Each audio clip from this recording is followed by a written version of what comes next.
Cockroach जनता party पर राकेश टिकैत का बड़ा बयान। बेरोजगारी और युवाओं की नाराजगी को लेकर सरकार पर सवाल। मुजफ्फरनगर राकेश टिकैत ने एक बार फिर बेरोजगारी, युवाओं की नाराजगी और सरकार की नीतियों को लेकर बड़ा बयान दिया है। अपने संबोधन के दौरान उन्होंने कॉकरोच जनता पार्टी का जिक्र करते हुए कहा कि देश और प्रदेश में बड़ी संख्या में ऐसे लोग हैं जो मौजूदा हालात से परेशान हैं और तेजी से इस विचारधारा की ओर आकर्षित हो रहे हैं। टिकैत ने कहा कि युवाओं के भीतर बढ़ रही नाराजगी अब खुलकर सामने आने लगी है। उन्होंने दावा किया कि रोजगार के अवसर कम होने और लगातार बढ़ती बेरोजगारी ने पढ़े लिखे युवाओं को चिंता में डाल दिया है। उनके मुताबिक बड़ी संख्या में युवा खुद को उपेक्षित महसूस कर रहे हैं और यही कारण है कि नए राजनैतिक विकल्पों और आंदोलनों की चर्चा तेजी से बढ़ रही है। अपने बयान में राकेश टिकैत ने कहा कि यदि यही स्थिति बनी रही तो आने वाले समय में कॉकरोच जनता पार्टी से विधायक और जनप्रतिनिधि भी सामने आ सकते हैं। उन्होंने इसे जनता के भीतर बढ़ते असंतोष का संकेत बताया। उन्होंने सरकार पर निशाना साधते हुए कहा कि युवाओं को रोजगार देने के बजाय केवल आश्वासन दिए जा रहे हैं।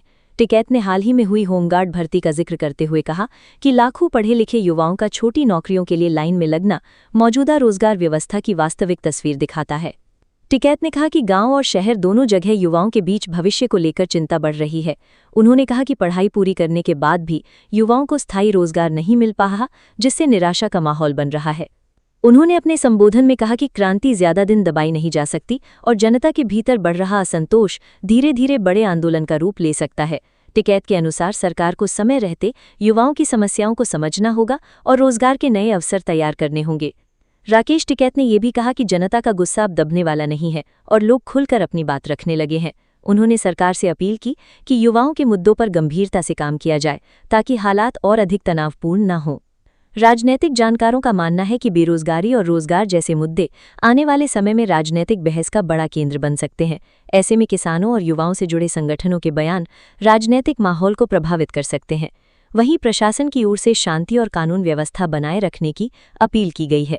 अधिकारियों ने कहा कि सभी नागरिकों को शांतिपूर्ण तरीके से अपनी बात रखने का अधिकार है, लेकिन किसी भी स्थिति में माहौल बिगाड़ने की अनुमति नहीं दी जाएगी।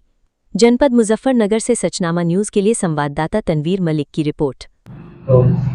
टिकैत साहब, एक कॉकरोच जनता पार्टी बनी है, उसको लेकर क्या कहेंगे आप? देखो, जिस स्पीड से आप बढ़ रही, युवा, बेरोजगार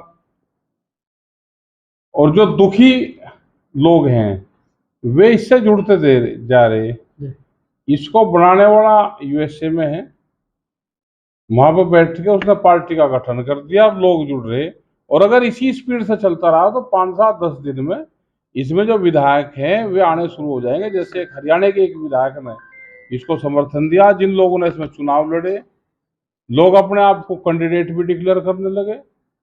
तो ऐसे ही तूफान खड़ा हो जा भाई, अपनी गलती मान ले।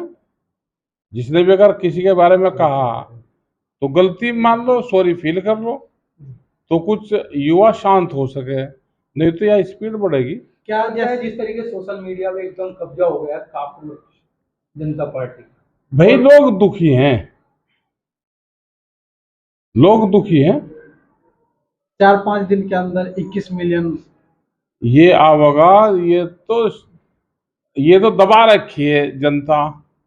इन्हें छूट सी मिलती, इन्हें ढूंढेगी। तो क्या आपका भी समर्थन मिलेगा? नहीं, हम तो नॉन पॉलिटिकल आदमी भाई। ठीक है साहब, जितनी तेजी से इस पे समर्थक बढ़े हैं आज इंडिया में, ये दुखी है भाई, जनता दुखी हो आज रही। इंडिया में इसका पेज बैन कर दिया गया है। हाँ तो गलत है, क्यों किसी का पेज बैन करो? क्रांति को दबा नहीं सकते आप ज्यादा दिन। यह तो सरकार को सुधरना पड़ेगा। अब एक तरफ तो इन्होंने कहा जी डीजल की उसकी खपत कम करो, दूसरी तरफ एनजीटी के कानून को क्यों वापसी ले रहे? गाड़ियों पे कोई प्रतिबंध नहीं, गाड़ियां बिके धड़ाधड़।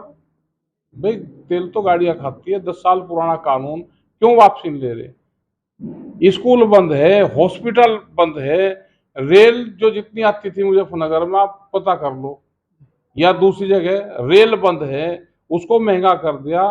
लोगों की जबान पे तालेबंदी है, घरों पे तालेबंदी तो जरूर देखी, लेकिन जबान पे तालेबंदी भाई एक न एक दिन खुलेगी और बहुत स्पीड से खुलेगी। लोग गुस्से में बैठे। ठीक है साहब, जिस तरह से सभी युवा जुड़े हुए हैं इस पार्टी से, क्या लग रहा है जिस तरह से नेपाल में युवाओं का एक बड़ा हाँ, बदल गई। ये तो भाई निकट जाएंगे तो कुछ ना कुछ तो करेंगे। ये तो इनको दे दो रोजगार, इनको रोजगार दे दो। इन्हें काम पर लगा दो, जनसंख्या को करो नियंत्रण और इसको लगाओ काम पे।